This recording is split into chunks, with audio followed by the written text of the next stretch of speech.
Welcome back to silent learning. എല്ലാ മക്കൾക്കും silent learning ഒരിക്കൽ കൂടി സ്വാഗതം ചെയ്യുകയാണ് മക്കളെ. ഞാനിന്ന് വന്നിരിക്കുന്നത് നമ്മുടെ നാളത്തെ ഓണം എക്സാമിനേഷന് ചോദിക്കാൻ സാധ്യതയുള്ള മോസ്റ്റ് ഇമ്പോർട്ടൻറ്റ് ഡെറിവേഷൻസുമായിട്ടാണ് ഞാനിന്ന് ഇവിടെ നിൽക്കുന്നത്. നിങ്ങളുടെ നാളത്തെ ക്വസ്റ്റ്യൻ പേപ്പറിൽ ഉറപ്പായും നിങ്ങൾ കാണാൻ പോകുന്ന 30 മാർക്കിൻ്റെ ഡെറിവേഷൻസ് ആണ്. അപ്പോൾ ഈ വീഡിയോ നിങ്ങൾക്ക് ഇഷ്ടപ്പെട്ടാൽ ഉറപ്പായും നിങ്ങൾ ലൈക്ക് ചെയ്യുകയും ഷെയർ ചെയ്യുകയും അതേപോലെ തന്നെ കമൻറ്റ് ചെയ്യുകയും ചെയ്യുക. എല്ലാവരും ചെയ്യുമെന്ന് എനിക്കറിയാം. എങ്കിൽ നമുക്ക് തുടങ്ങിയാലോ. ഇവിടെ ഞാൻ പറയാൻ പോകുന്ന ഓരോ ഡെറിവേഷൻ്റെയും കീ പോയിന്റുകളാണ് മക്കളെ, കീ പോയിന്റുകൾ. ആ കീ പോയിന്റുകളാണ് നിങ്ങളുടെ മാർക്ക് ഒളിച്ചിരിക്കുന്നത്. അപ്പോൾ എല്ലാ ഡെറിവേഷനും വളരെ നിസ്സാരമായ 4 or 5 സ്റ്റെപ്പിൽ 3 സ്റ്റെപ്പിലും കഴിയുന്ന ഡെറിവേഷൻസ് ഒക്കെ ഉണ്ട്. അപ്പോൾ നമുക്ക് പഠിച്ചു തുടങ്ങിയാലോ. Ready yes. അപ്പോൾ ആദ്യമായി തന്നെ നമുക്ക് ഓരോ ചാപ്റ്റർ ഏതൊക്കെ ഡെറിവേഷൻ പഠിക്കണമെന്ന് ജസ്റ്റ് ഞാൻ കാണിച്ചു തരാം. നിങ്ങൾ എല്ലാവരും പെട്ടെന്ന് എന്ത് ചെയ്യുക, ഒന്ന് സ്ക്രീൻഷോട്ട് എടുത്തോളൂ. ഒന്ന് പെട്ടെന്ന് ഓരോ ചാപ്റ്ററിൻ്റെയും ഇമ്പോർട്ടൻറ്റ് ഡെറിവേഷൻസ് ഒന്ന് സ്ക്രീൻഷോട്ട് എടുക്കുക. ഇത് മുഴുവൻ ഞാൻ പഠിപ്പിക്കത്തില്ല, ഇമ്പോർട്ടൻ്റ് ആയിട്ടുള്ള മാത്രമേ പഠിപ്പിക്കുന്നുള്ളൂ. നാളെ ക്വസ്റ്റ്യൻ പേപ്പർ കാണാൻ പോകുന്ന ഇതാ ഡെറിവേഷൻ തുടങ്ങാൻ പോകുന്നു. ഫസ്റ്റ് ഡെറിവേഷനിലൂടെ നമ്മൾ കടന്നിരിക്കുന്നു. ഫസ്റ്റ് ചാപ്റ്ററായി ഇലക്ട്രിക് ചാർജസ് ആൻഡ് ഫീൽഡിലെ ഒരു ഡൈപോളിൻ്റെ ആക്സിയൽ പോയിന്റ് ഉണ്ടാക്കുന്ന ഇലക്ട്രിക് ഡെൻസിറ്റി. എല്ലാ മക്കളും പടം ഫിഗർ നന്നായിട്ട് പഠിച്ചു നോക്കുക. Plus Q minus Q distance, central distance 6 ആണ്. ഈ 2 ചാർജുകൾ തമ്മിൽ ഡിസ്റ്റൻസ് 2 ആണ്. ആദ്യമായി നിങ്ങൾ ചെയ്യേണ്ടത് പ്ലസ് ക്യൂ ഉണ്ടാക്കുന്ന ഇലക്ട്രിക് ഫീൽഡ് കണ്ടുപിടിക്കുക. KQ divided by R minus ചെയ്തോൾ K എന്താ 1/4πε0 ആണ്. ഓക്കെ അല്ലടാ. ഇനി മൈനസ് ക്യൂ ഉണ്ടാക്കുന്ന ഇലക്ട്രിക് ഡെൻസിറ്റി കണ്ടുപിടിച്ചു എങ്കിൽ ഈ പി എന്ന് പറയുന്ന പോയിന്റിലെ നെറ്റ് ഇലക്ട്രിക് ഡെൻസിറ്റി എന്തായിരിക്കും? E plus minus E minus ആയിരിക്കും. കാരണം എന്താണ്, ഈ പ്ലസ് ക്യൂ ഉണ്ടാക്കുന്ന ഇലക്ട്രിക് ഫീൽഡ് ഇങ്ങോട്ടാണ്, മൈനസ് ക്യൂ ഉണ്ടാക്കുന്ന ഇലക്ട്രിക് ഫീൽഡ് ഇങ്ങോട്ട്. അപ്പോൾ നെറ്റ് ഇലക്ട്രിക് ഫീൽഡ് രണ്ടും കൂടെ കുറച്ച് വെച്ചാൽ മതിയാകും. ഇവനെ 1 ഉം 2 എടുത്ത് 3 പുട്ട് ചെയ്യണം. 3 പുട്ട് ചെയ്യുമ്പോൾ നമുക്ക് ഇങ്ങനെ ഒരു ഇക്വേഷൻ കിട്ടും.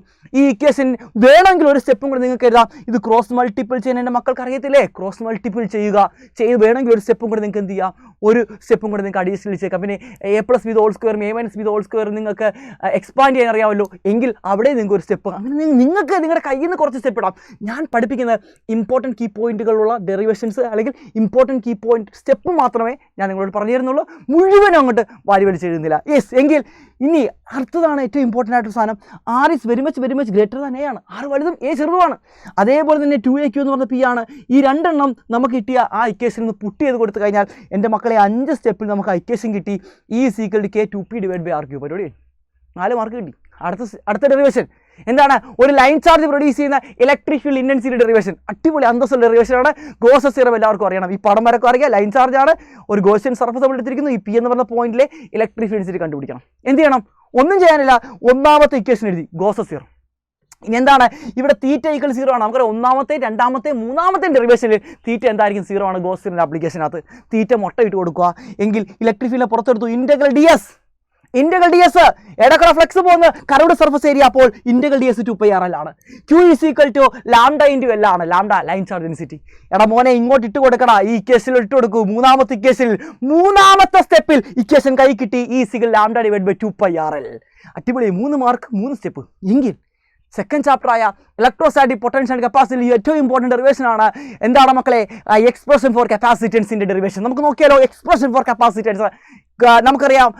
എന്താണ് കപ്പാസിറ്ററിൻ്റെ പ്രിൻസിപ്പിൾ അനുസരിച്ച് C = Q/V ആണ്. നമുക്ക് എല്ലാവർക്കും Q = CV രാമിന് ഓർത്താൽ മതി. ഇവിടുന്ന് Q കണ്ടുപിടിക്കാൻ സിഗ്മ A എന്ന് പറഞ്ഞ ഇക്വേഷൻ ഉപയോഗിക്കുക. വോൾട്ടേജിനെ കണ്ടുപിടിക്കാൻ ഇടിയപ്പം E × D. സിമ്പിൾ. ഇത് ഇങ്ങോട്ട് ഇട്ട് കൊടുക്കണം. ഒന്നാമത്തെ ഇക്വേഷനിലോട്ട്. രണ്ടാമത്തെ ഇക്വേഷൻ അതിമനോഹരമായി കിട്ടിക്കഴിഞ്ഞു. എങ്കിൽ ലാസ്റ്റ് സ്റ്റെപ്പിൽ നമ്മൾ പോകാൻ പോകുന്നു. ഇവിടെ ഇലക്ട്രിക് ഫീൽഡിന് σ/ε0 ഇട്ട് കൊടുക്കുക. പരിപാടി കഴിഞ്ഞു. 3 സ്റ്റെപ്പിൽ 3 മാർക്ക് കിട്ടിയിരിക്കുന്നു.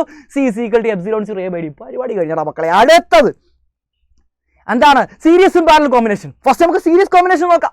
സീരീസ് കോമ്പിനേഷൻ ഒരു കാര്യം ഓർത്തോളൂ. വോൾട്ടേജ് ഡിഫറൻറ്റ്, ചാർജ് സെയിം ആയിരിക്കും. വോൾട്ടേജ് ഡിഫറൻറ്റ് ആരാണോ അവന്മാരെ ഇങ്ങനെ കൂട്ടി വെക്കുക. ടോട്ടൽ വോൾട്ടേജ് = V1 + V2 ആണ്. എങ്കിൽ നമുക്കറിയാം V = Q/C ആണ്. Q = CV രാമനാണെങ്കിൽ Q/C ആണ്. അപ്പോൾ V1 Q1/C1, V2 Q2/C2. ഇനി ചാർജുകൾ സെയിം ആണ്. വെട്ടി കൊന്നുകളയുക. 3 സ്റ്റെപ്പിൽ ആൻസർ കിട്ടി. 3 സ്റ്റെപ്പ് 1/C = 1/C1 + 1/C2. ഇതാണ് എക്സ്പ്രഷൻ ഫോർ സീരീസ് കോമ്പിനേഷൻ്റെ കപ്പാസിറ്റി സീരീസ് കോമ്പിനേഷൻ എക്സ്പ്രഷൻ എന്ന് പറയുന്ന 2 മാർക്ക് വെറും 3 സ്റ്റെപ്പിൽ കിട്ടിയിരിക്കുന്നു. എങ്കിൽ അടുത്തത് പാരലാണ്. പാരൽ നമുക്കറിയാം ആരാണ് ഡിഫറൻറ്റ് എന്ന് പറഞ്ഞാൽ ചാർജ് ഡിഫറൻറ്റ് ആണ്. ചാർജുകളെ കൂട്ടി വെക്കുക. അപ്പോൾ Q1 + എന്താണ്? Q2 വോൾട്ടേജ്, ഇവിടെ ചാർജാണ്. ഇനി Q = CV രാമൻ. അപ്പോൾ CV C1 V1 C2 V2. ഇനി വോൾട്ടേജുകൾ സെയിം ആണ്. വെട്ടി കൊന്നുകളയുക. C = C1 + C2. പരിപാടി കഴിഞ്ഞു. അവിടെയും കിട്ടിയിരിക്കുന്നു 3 സ്റ്റെപ്പിൽ 2 മാർക്ക്. അത് അന്തസ്സായിട്ട് മക്കളെ കിട്ടിയിരിക്കുന്നു. 3 സ്റ്റെപ്പിൽ 2 മാർക്ക്. ഇനി നമ്മൾ അടുത്ത ഡെറിവേഷനോട്ട് പോകുന്നു. അതെന്താണ്? കറണ്ട് ഇലക്ട്രിസിറ്റി ആണ്. Relation connecting current and drift velocity. 3 mark derivation ആണ്. 3 മാർക്ക് ഡെറിവേഷൻ വെറും 3 സ്റ്റെപ്പിൽ ഞാൻ കഴിഞ്ഞിരിക്കുന്നു. I = Q/T. നമുക്ക് എല്ലാവർക്കും അറിയാം ഇക്വേഷൻ. Q = നമുക്കറിയാം Q = N × E ആണ്. എന്ന് വെച്ചാൽ നമ്പർ ഓഫ് ഇലക്ട്രോൺസ് ആണ്. ഒരു കണ്ടക്ടറിനകത്തെ നമ്പർ ഓഫ് ടേൺസ് പെർ അല്ലെങ്കിൽ number of electron per unit volume small letter n ആണെങ്കിൽ ടോട്ടൽ നമ്പർ ഓഫ് ഇലക്ട്രോൺ എന്ന് പറയുന്നത് അത് NaL ആയിരിക്കും. A × L എന്താണ്? വോളിയമാണ്. ഇമ്പോർട്ടൻറ്റ് സ്റ്റെപ്പ് മാത്രമേ എഴുതിയിട്ടുള്ളൂ കേട്ടോ. അതുകൊണ്ടാണ് സ്റ്റെപ്പ് വേണമെങ്കിൽ നിങ്ങൾക്ക് എന്ത് ചെയ്യാം, മുകളിലോട്ട് ചെയ്യാം. Q = നിങ്ങൾക്ക് ഇങ്ങനെ എഴുതാം. Q = നിങ്ങൾക്ക് ഇങ്ങനെ എഴുതാം, N × V × E എന്ന് എഴുതാം. ഇങ്ങനെ വേണമെങ്കിൽ ഒരു സ്റ്റെപ്പ് നിങ്ങൾക്ക് എന്ത് ചെയ്യാം, അഡീഷണൽ ചേർക്കാം. ഇനി N × V എന്താണ്? ടോട്ടൽ നമ്പർ ഓഫ് എന്താണ് ഇലക്ട്രോൺ. വേണമെങ്കിൽ നിങ്ങൾക്ക് മുകളിലോട്ട് സ്റ്റെപ്പുകൾ എന്ത് ചെയ്യാം, പിന്നെ നിങ്ങളുടെ കയ്യിൽ നിന്നിടാം. ഇമ്പോർട്ടൻറ്റ് സ്റ്റെപ്പ് എങ്കിലും ബാക്കി സ്റ്റെപ്പ് നിങ്ങൾക്ക് ഉണ്ടായിക്കൂടെ മക്കളെ. മക്കളെ NaL അങ്ങോട്ട് ഇട്ട് കൊടുക്കണം. Qന് പകരം L/T നമുക്ക് ഡ്രിഫ്റ്റ് വെലോസിറ്റി ആണ്. മൂന്നാമത്തെ സ്റ്റെപ്പിൽ ആൻസർ കിട്ടിയ I = NaVd. എന്നെ വിടൂ എങ്കിൽ അടുത്തത് Wheatstone bridge. Very very important. Figure മസ്റ്റായിട്ടും പഠിച്ചുകൊള്ളുക. ഇനി നിങ്ങൾ എന്താ ചെയ്യുന്നത്, അവിടെ നമുക്ക് 2 ലൂപ്പുണ്ട്. ഈ ലൂപ്പിലും അതേപോലെ തന്നെ ഈ ലൂപ്പിന് പേരൊക്കെ ഇട്ട് കൊടുത്തു. ABCD ലൂപ്പിന് പേരിട്ട് കൊടുക്കുക. ABCD ലൂപ്പിന് പേരിട്ട് കൊടുത്തോളുക. ഈ ലൂപ്പിലും അതേപോലെ തന്നെ ഏതാണ് BCD എന്ന് പറഞ്ഞ ലൂപ്പിലും നിങ്ങൾ ക്രിസ്റ്റോഫിൻ്റെ വോൾട്ടേജിൽ അപ്ലൈ ചെയ്യുക. അപ്പോൾ നിങ്ങൾക്ക് കിട്ടുന്ന ഇക്വേഷനാണ് I1P + IgG - I2R. നോക്കിയേ, I1P IgG മൈനസ് എന്താണ് I2R. കറണ്ടിന് ഓപ്പോസിറ്റ് ആണെങ്കിൽ നെഗറ്റീവ് സൈൻ കൊടുക്കുക. ടോട്ടൽ വോൾട്ടേജ് എന്തായിരിക്കും? 0 ആയിരിക്കും. സിമിലർ വേ നിങ്ങൾ ഇവിടെ ലൂപ്പ് ഇക്വേഷൻ അപ്ലൈ ചെയ്യുക. അപ്പോൾ നിങ്ങൾക്ക് ഇക്വേഷൻ കിട്ടും. ഇനി നമുക്കറിയാവുന്ന ഏറ്റവും ഇമ്പോർട്ടൻറ്റ് കീ പോയിന്റ് ആണ്, ഇവിടുത്തെ ഗാൽവനോമീറ്ററിലൂടെ കറണ്ട് ഒന്നും പോകുന്നില്ല. Ig 0 ആണ്. അതുകൊണ്ട് I1 I3 ഈക്വൽ ആണ്, I2 I4 ഈക്വൽ ആണ്. എങ്കിൽ ഈ സാധനം 0 ആയി പോകും. ഈ ടേമിന് അപ്പുറത്ത് കൊടുത്തു കഴിഞ്ഞാൽ മൂന്നാമത്തെ നാലാമത്തെ ഇക്വേഷൻ കയ്യിലിരിക്കും. ഇനി 3 4 കൂടി ഡിവൈഡ് ചെയ്യണം. 3 4 ഡിവൈഡ് ചെയ്യും. അപ്പോൾ കിട്ടും P/Q = R ബേസ്. കാരണം I1 I3 ഈക്വൽ ആണ്, I2 I4 ഈക്വൽ ആണ്. അപ്പോൾ 5 സ്റ്റെപ്പിൽ 4 മാർക്ക് ഇതാ നമ്മുടെ കൈക്കുമ്പിളിരുന്നു. വെരി വെരി ഇമ്പോർട്ടൻറ്റ് ഡെറിവേഷൻ ആണ്. എങ്കിൽ നമ്മൾ അടുത്ത ചാപ്റ്ററിലോട്ട് പോകാൻ പോകുന്നു. അടുത്ത ചാപ്റ്റർ മറ്റൊന്നുമല്ല, നമ്മുടെ മൂവിങ് ചാർജസ് ആൻഡ് മാഗ്നറ്റിസത്തിനകത്തെ 5 മാർക്കിൻ്റെ ബെടാ വലിയ ഡെറിവേഷൻ. 5 4 വലിയൊരു ഡെറിവേഷനാണ് മക്കളെ, വലിയൊരു ഡെറിവേഷനാണ്. പക്ഷെ വളരെ സിമ്പിളാണ്. ഫിഗർ മസ്റ്റായിട്ടും വരക്കുക. ഒരു സർക്കുലർ കോയിലുണ്ട്. പാസ് ചെയ്യുന്ന കറണ്ട് I ആണ്. അതേപോലെ തന്നെ അതിൻ്റെ റേഡിയസ് A ആണ്. ആക്സിസിലെ ഒരു പോയിന്റാണ് P എന്ന് പറയുന്നത്. ആക്സിസ് ആ Pയിലോട്ടുള്ള സെൻട്രൽ ഡിസ്റ്റൻസ് എന്താണ്? X ആണ്. ഇതിൻ്റെ മുകളിലും താഴെ 2 എലമെൻറ്റ് കൺസിഡർ ചെയ്തു. DL. ആ DL നിന്നും Pയിലോട്ടുള്ള ഡിസ്റ്റൻസ് R ആണ്. ആ DL താഴത്തെ DL നിന്നും Pയിലോട്ട് ഡിസ്റ്റൻസ് എന്താണ്? R ആണ്. ഈ ഉണ്ടാക്കുന്ന ആംഗിൾ ആൽഫ. ഇത്രയും കാര്യം അറിഞ്ഞിരിക്കുക. കറണ്ട് എന്താണ്? I ആണ്. ഇനി എന്താണ് മുകളിലത്തെ എലമെന്റ് ഉണ്ടാക്കുന്ന മാഗ്നറ്റിക് ഫീൽഡാണ് dB1 എന്ന് പറയുന്നത്. താഴത്തെ എലമെന്റ് ഉണ്ടാക്കുന്ന മാഗ്നറ്റിക് ഫീൽഡാണ് dB2. dB1 dB2 നിങ്ങൾ നൈസായിട്ട് റിസോൾവ് ചെയ്യുക. അപ്പോൾ dB1 cos ആൽഫയും dB1 sin ആൽഫയും dB2 cos ആൽഫയും dB2 sin ആൽഫയും കിട്ടുന്നു. എങ്കിൽ നമുക്ക് എല്ലാവർക്കും അറിയാം എന്താണ് ബയോട്ട്-സാവാർട്ട് ലോ പ്രകാരം dB1 dB2 equation μ0 IdL / 4πr² ആണ് അല്ലേ? Biot Savart law. അവിടെ θ = 90 ഡിഗ്രിയാണ്. അപ്പോൾ sin 91 ആണ്. നോക്കേണ്ട കാര്യമില്ല. ഒന്നാമത്തെ ഇക്വേഷൻ കിട്ടി. അപ്പോൾ താഴത്തെയും മുകളിലത്തെയും ഉണ്ടാക്കുന്ന dB1 dB2 magnetic field same ആണെങ്കിൽ നമുക്കറിയാം കോസ് കമ്പോണന്റുകൾ ക്യാൻസൽ ചെയ്തു പോകും. ഒൺലി റിമെയിൻ സൈൻ കമ്പോണന്റ് മാത്രമേ ഉണ്ടാകത്തുള്ളൂ. അപ്പോൾ ഇവിടുത്തെ നെറ്റ് മാഗ്നറ്റിക് ഫീൽഡ് എന്ന് പറയുന്നത് 2 dB1 sin alpha + dB2 sin alpha 2 dB' sin ആൽഫയാണ്. ഒരാൾ ഉണ്ടാക്കുന്ന magnetic field dB' sin alpha, ഒരാൾ ഉണ്ടാക്കുന്ന magnetic field dB' sin alpha. Total magnetic field കണ്ടുപിടിക്കാൻ മക്കളെ ഇൻ്റഗ്രേറ്റ് ചെയ്യണം. ഒരാൾ ഉണ്ടാക്കുന്നതാണ് dB' sin alpha. Total magnetic field കണ്ടുപിടിക്കാൻ വേണ്ടി നിങ്ങൾ ഇൻ്റഗ്രേറ്റ് ചെയ്യുക. രണ്ടാമത്തെ സ്റ്റെപ്പ് സൈൻ്റെ വാല്യൂ ഇട്ട് കൊടുക്കുക. A/R ആണ്. അത് ഇക്വേഷൻ ഇട്ട് കൊടുത്തു. ഇനി ഇവന്മാരെ കോൺസ്റ്റന്റുകളൊക്കെ പുറത്താക്കി. μ0 I A 4πr² ഒക്കെ കോൺസ്റ്റന്റ് പുറത്താക്കി. ഇന്റഗ്രൽ ഡി അല്ല ചെറിയ എലമെന്റ് ഇന്റഗ്രേറ്റ് ചെയ്താൽ ടോട്ടൽ സർക്കംഫറൻസ് 2πa എന്ന് കിട്ടുന്നു. അതേപോലെ തന്നെ ആറിന് പകരം നിങ്ങൾ ചെറിയൊരു സബ്സ്റ്റിറ്റ്യൂഷൻ കൊടുക്കുക. ഈ ട്രയാങ്കിൾ നോക്കിയിട്ട് ആറിന് പകരം ചെറിയൊരു സബ്സ്റ്റിറ്റ്യൂഷൻ A² + x² = 1/2 അല്ലേ? ഹൈപ്പോട്ടനസ് √of base² പ്ലസ് എന്താണ് ഓൾട്ടിറ്റ്യൂഡ് സ്ക്വയർ ആണ്. √of base² പ്ലസ് എന്നാണ് ഓൾട്ടിറ്റ്യൂഡ് സ്ക്വയർ ആണ്. റൂട്ടാണ് 1/2 എന്ന് പറയുന്നത്. ഇതങ്ങോട്ട് ഈ ഇക്വേഷൻ ഇട്ട് കൊടുത്തു കഴിഞ്ഞാൽ എൻ്റെ പൊന്നു മക്കളെ നിങ്ങൾക്ക് നാലാമത്തെ ഇക്വേഷൻ കിട്ടി. 4 സ്റ്റെപ്പിൽ 5 മാർക്ക്. 4 സ്റ്റെപ്പിൽ 5 മാർക്ക്.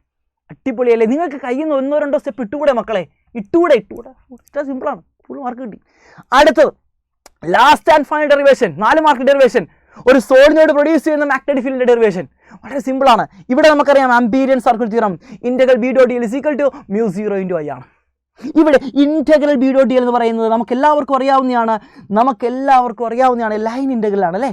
നമ്മുടെ ആംപീരിയൻ ലൂപ്പാണിത്. ഈ കാണുന്നത്. ഈ ആംപീരിയൻ ലൂപ്പിനെ നിങ്ങൾ ടോട്ടലി എന്ത് ചെയ്യണം? ഇൻ്റഗ്രേറ്റ് ചെയ്യണം. ആംപീരിയൻ ലൂപ്പിന് ഞാൻ 4 ആയിട്ട് സ്പ്ലിറ്റ് ചെയ്തു. A മുതൽ B, B മുതൽ C, C മുതൽ D, D മുതൽ A വരെ. അങ്ങനെ 4 പോർഷനാക്കി സ്പ്ലിറ്റ് ചെയ്തു. അതാണ് നിങ്ങളിവിടെ കണ്ടുകൊണ്ടിരിക്കുന്നത്. ഇനി ഇമ്പോർട്ടൻ്റ് ആയിട്ടൊരു കാര്യം, integral A to B B.dl A to B B D L നമുക്കറിയാം ഇൻറ്റഗ്രൽ ഡി എൽ ചെയ്ത് കഴിഞ്ഞാൽ ടോട്ടൽ ലെങ്ത് ആണ്. ഈ ലെങ്തിനെ ഞാൻ എന്ത് വിളിച്ചു? ഈ ലെങ്തിനെ ഞാൻ എന്ത് വിളിച്ചു മക്കളെ? ഈ ലെങ്തിനെ ഞാൻ എൽ എന്ന് വിളിച്ചു കഴിഞ്ഞാൽ എനിക്കവിടെ എന്ത് എഴുതാൻ പറ്റും? എൽ എന്ന് വിളിച്ചു കഴിഞ്ഞാൽ എന്തായിരിക്കും? ഇൻറ്റഗ്രൽ ഡി എൽ എന്തായിരിക്കും? ബി എൽ ആയിരിക്കും. അപ്പോൾ ഇതിന് പകരം ബി എൽ ഇട്ട് കൊടുക്കുക. ബാക്കി എല്ലായിടത്തും 0 ആണ്. ഇവിടെ നമുക്കറിയാം തീറ്റ 90 ഡിഗ്രി ആണ്, ഇവിടെ മാഗ്നറ്റിക് ഫീൽഡ് 0 ആണ്, ഇവിടെ തീറ്റ 90 ഡിഗ്രി ആണ്. പിന്നെ കറണ്ടിന് പകരം നിങ്ങൾ ഇട്ട് കൊടുത്തു കൊടുക്കുക. കറണ്ട് എന്ന് പറയുന്നത് ഒരു ടോട്ടൽ കറണ്ട് ആണ്. അപ്പോൾ ഇതിനകത്ത് ടോട്ടൽ കറണ്ട് എന്ന് പറയുന്നത് N ഇൻറ്റു ഐ ആണ്. N എന്ന് വെച്ചാൽ NL ആണ്, NLI. അപ്പോൾ കറണ്ടിന് പകരം NLI ഇട്ട് കൊടുക്കുക. അപ്പോൾ ഐ എൻക്ലോസ്ഡ് എന്ന് കൊടുക്കാൻ വേണമെങ്കിൽ ഐ എൻക്ലോസ്ഡ് എന്താണ് മക്കളെ? എൻക്ലോസ്ഡ്. ഇത് വാലൊക്കെ വന്നല്ലോ. ഐ എൻക്ലോസ്ഡ്, ഇവിടെ ഐ എൻക്ലോസ്ഡ്. ഇതങ്ങോട്ട് ഇട്ട് കൊടുത്തു കഴിഞ്ഞാൽ മൂന്നാമത്തെ സ്റ്റെപ്പിൽ മക്കളെ ആൻസർ കയ്യിലിരിക്കും. ബി ഈക്വൽ ടു μ0 കീ പോയിന്റുകൾ മാത്രമേ ഞാനിവിടെ പറഞ്ഞിട്ടുള്ളൂ. ഇതേപോലെ കീ പോയിന്റുകൾ വെച്ച് നമുക്ക് മുഴുവൻ ഡെറിവേഷൻ മക്കളെ പഠിച്ചെടുക്കാൻ സാധിക്കുന്നതാണ്. അതിനുവേണ്ടി നിങ്ങൾ ചെയ്യേണ്ടത് ഇന്ന് രാത്രി 7 മണിക്ക് ലൈവ് നിങ്ങൾ എല്ലാവരും വരും, നിങ്ങളുടെ കൂട്ടുകാരെയൊക്കെ കൊണ്ടുവരിക. വളരെ സിമ്പിളാക്കി നൈസാക്കി ഫിസിക്സ് 8 ആയി മടക്കി നിങ്ങളുടെ കയ്യിൽ വെച്ച് തരുന്നതായിരിക്കും. അപ്പോൾ ഈ പോകുന്നേക്ക് സമയം മറക്കണ്ട, രാത്രി 7 മണിക്ക്. Bye bye.